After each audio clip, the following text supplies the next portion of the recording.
Existem exercícios que pode aumentar a sua dilatação abdominal ou a sua circunferência de cintura?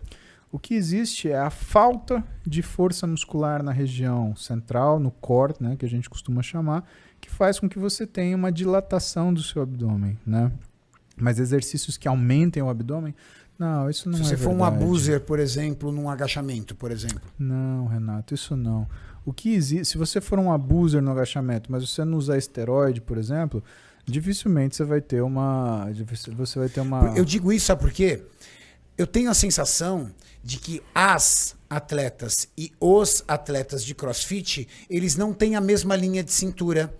É muito comum você ver uma atleta de CrossFit, o padrão do físico de uma atleta de CrossFit. Verdade. E eu não estou agindo com preconceito, eu estou dizendo a anatomia. Você pode pegar um atleta que você curte. Sim. A atleta de CrossFit, ela tem a cintura mais larga, abdômen bem definido e denso, coxas grossas, bundinha mais batida. Ou até mesmo o lutador tem essa característica da Bundinha cintura. mais batida. E Mas vamos falar de quem faz força. Atletas de força. E quadril estreito.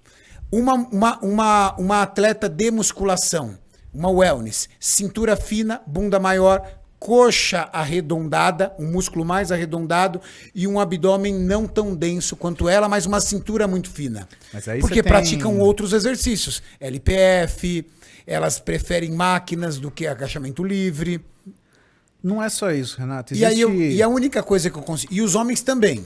Os homens são cintura mais larga, abdômen bem definido, coxas proporcionais e uma cintura, uma desproporção muito pequena entre dorsais e linha de cintura. E aí eu entendo. Quais são os exercícios do CrossFit? Exercícios de base, terra, agachamento. Só que a abordagem do CrossFit é uma abordagem para realização de trabalho, não para construção de uma harmonia física. E isso leva a toda a diferença. Outra coisa que o CrossFit faz, você tem muito exercício que você se pendura, barra, argola.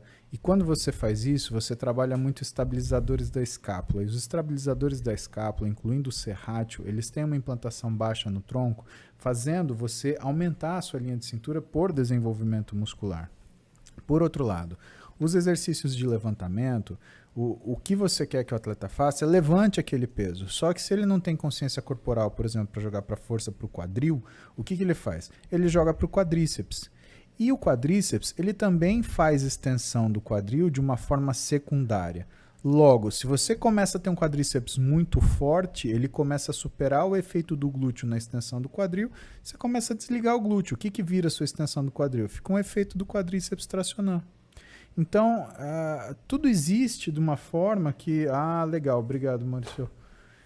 Existe uma situação onde o fato de você, no CrossFit, você não ter uma abordagem para criar um equilíbrio nem funcional, nem anatômico entre os músculos, né? Você tem a obrigação de fazer aquele movimento. Tem muito atleta que vai fazer o quê? Ele vai fazer da forma que ele mais é otimizado.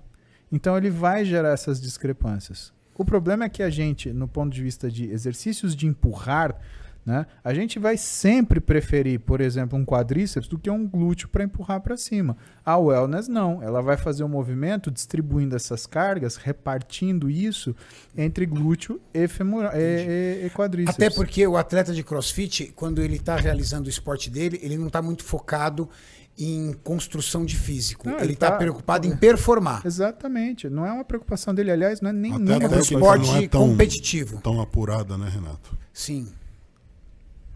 Então, aí o que a gente tem é a musculatura do core, né? Você tem, ou alguns deles, né? Você tem o oblíquo interno, o oblíquo externo, você tem o transverso do abdômen, você tem o reto abdominal, né? Você tem ali, dá para ver o serrátil anterior, né? Então, toda essa musculatura, né, ela começa a ficar mais preparada, ela também hipertrofia, né?